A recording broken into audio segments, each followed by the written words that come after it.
It's time for the Larry H. Miller Utah Summer Games at Southern Utah University in Cedar City. Register today to participate in the 40th anniversary season of a Utah sports tradition at utahsummergames.org. Participate in over 50 sports around the state. Then plan to join the opening ceremonies Friday, June 5th, presented by State Bank of Southern Utah.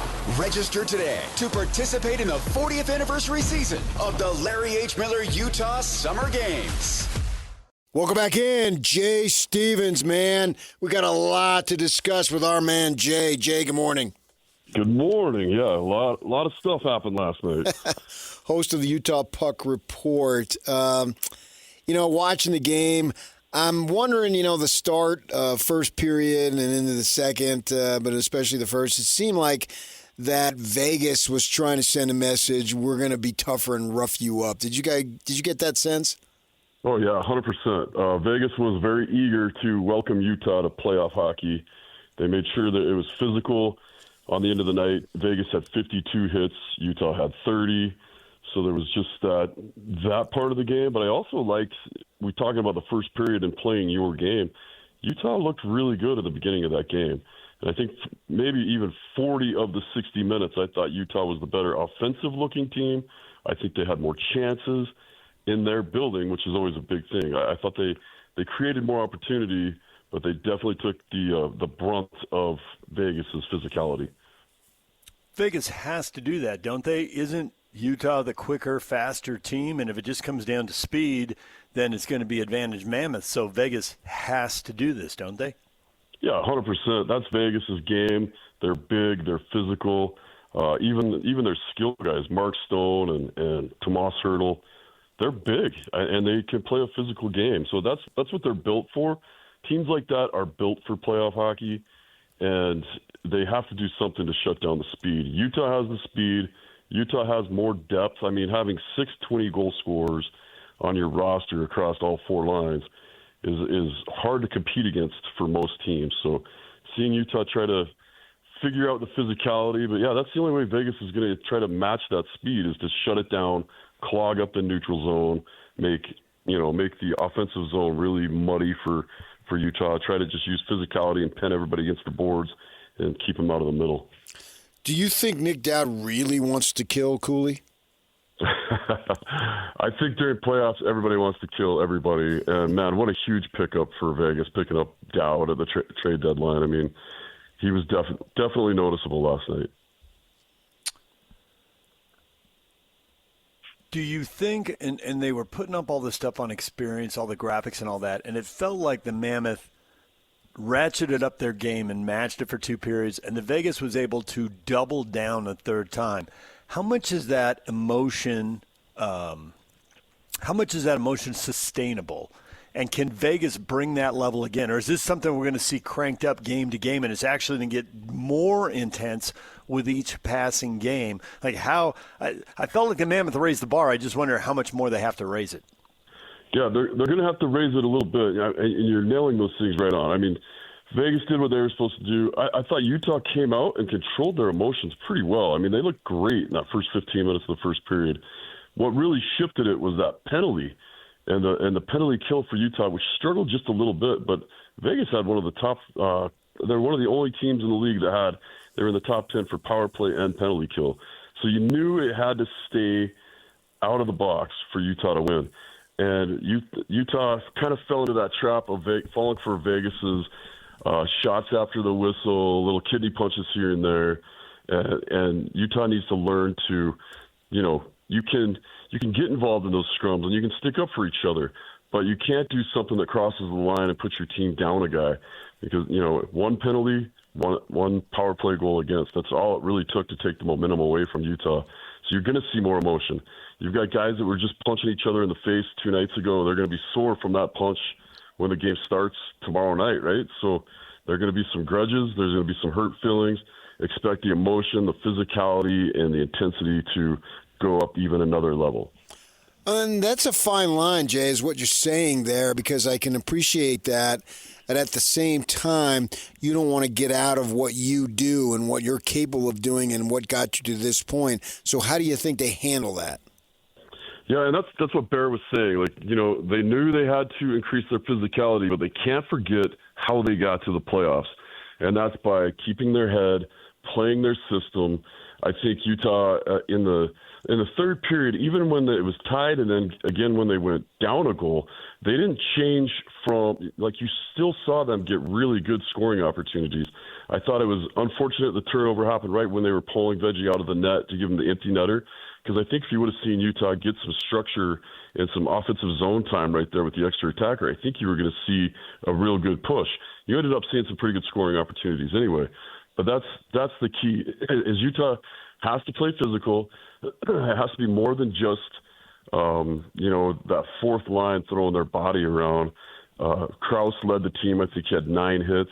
The second closest to that was 3.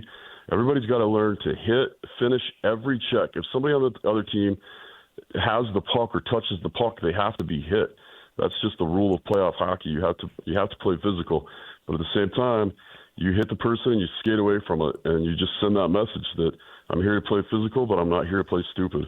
And that's been Utah hockey. They stay away from the bull crap most of the time, and they did a much better job the second half of the season of not taking those retaliatory penalties. And they just got to continue that through the next game of the playoffs. We can analyze everything. We can nitpick everything. But how much does everything change if Schmidt scores? Because they had a great sequence there. They got him a ton of space on the ice. I mean, he's just walking. He's got the whole goal to shoot at. And it looked like Hart saved that shot with his right collarbone. I'm not sure he could do that again. Next time that thing goes in, it's 3-3, and then maybe it's completely different. So how much of it is just keep plugging away, because this is a sport where a bounce or two goes your way and everything changes? Yeah, that's 100% it. It's a game of inches and a game of who's going to make the fewest mistakes more than it is who's going to play the best, right? That's how goals are scored, or off little mistakes or a half an inch there. You saw Stenlund's goal was a pretty creative way to score a goal off somebody's jaw. But it's, if you tie that game right there, and there was a couple times, I think Gunther got in alone too. Mm-hmm. And Cooley made those amazing moves that would have given him a 2-goal cushion too when he got through, and he got Paul Bunyan's the whole way to the net, but he made it to the net. So yeah, a little thing like that changes the whole buildup of the game. If you're tied back up, Utah, I think, takes back over the game, or if they could have got that 2-goal cushion, I think you would have seen a lot more offensive styling, and I think Utah could have played a little more freely. Given the lack of playoff experience, does the first game, the way it played out and the result, how much does it surprise you, if at all? I think what surprised me the most is how well Utah handled it. Like I said, that power play goal really kind of took them off the tracks. But until then, I thought Utah was controlling the play. They seemed to be fine getting physical. You have Cooley going after guys. You got Sergachev going after guys. So I think that's what surprised me the most, is that the inexperience didn't really show up to me. I thought they played a really good game. I thought this was a great playoff game. It felt more like a 4 versus 5 than a Pacific Division champion playing a wild card spot. I think Utah proved to everybody that they belonged to be there. Everybody in Vegas thought Vegas was going to lose the first game. And I think for me, that was what I saw the most. I saw a pretty composed team that was getting involved in physicality. And maybe for the first time, I think going into the game, I think Cooley had maybe 11 hits on the season and Keller had like 9.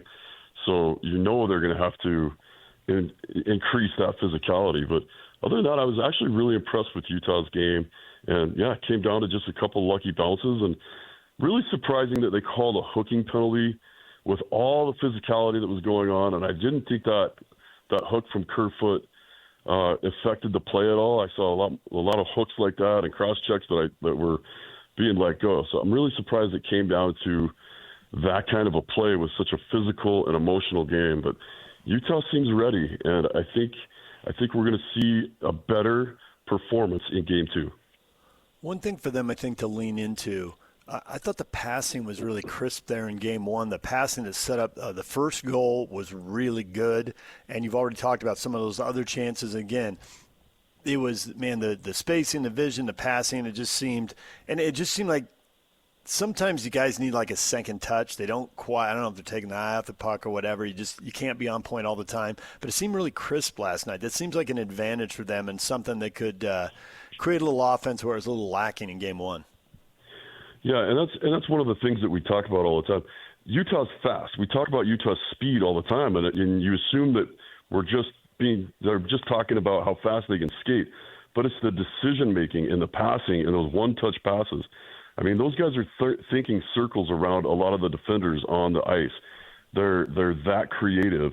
And you could see it building up before that first goal. You saw Utah get back to they got in the offensive zone. They set up. They made that cross-ice pass for that one-timer. That's Utah hockey. And it took to that point to actually see, Utah get back to their form.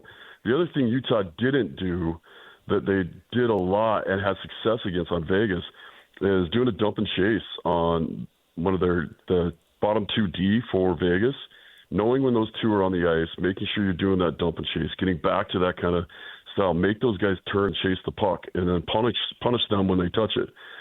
So those are those things. You're absolutely right. In the playoffs, those crisp passes mean everything because there's just no open ice.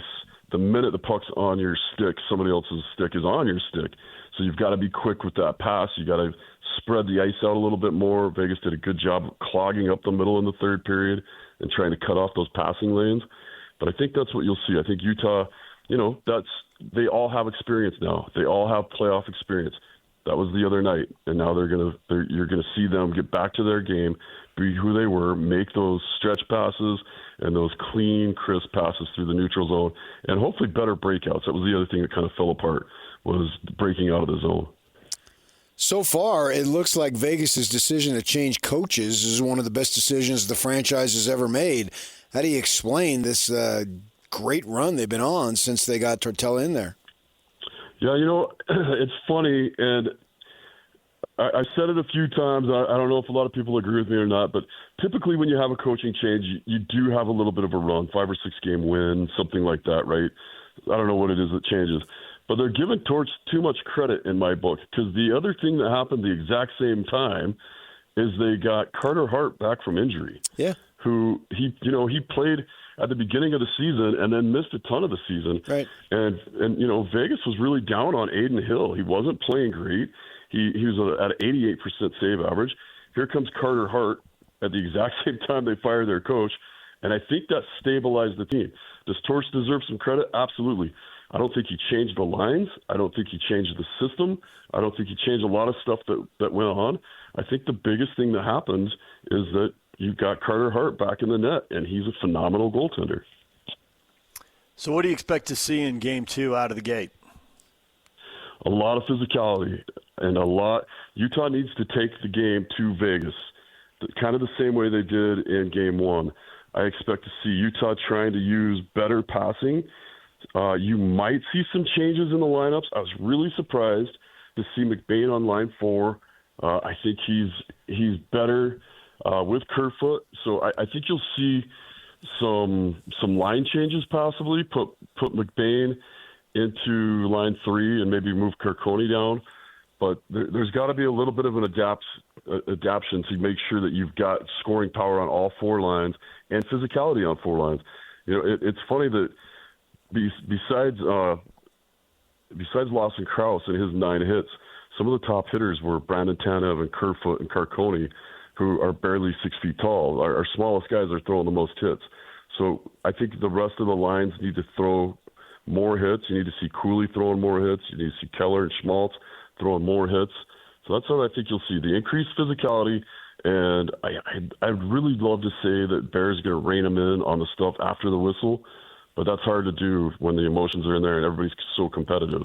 But I think you'll see Utah try to get back to their run-and-gun game and really take that to Vegas, because Vegas cannot keep up with Utah's speed. All right, we'll leave it right there for now. Jay, we appreciate the time. Thanks for joining us here and giving us a little info on the Stanley Cup Playoffs. Absolutely. Thanks, guys. All right, and you can check them out on the Puck Report, available wherever you get your podcasts. Go to YouTube, go to KSLSports.com, wherever you go. The Puck Report is there.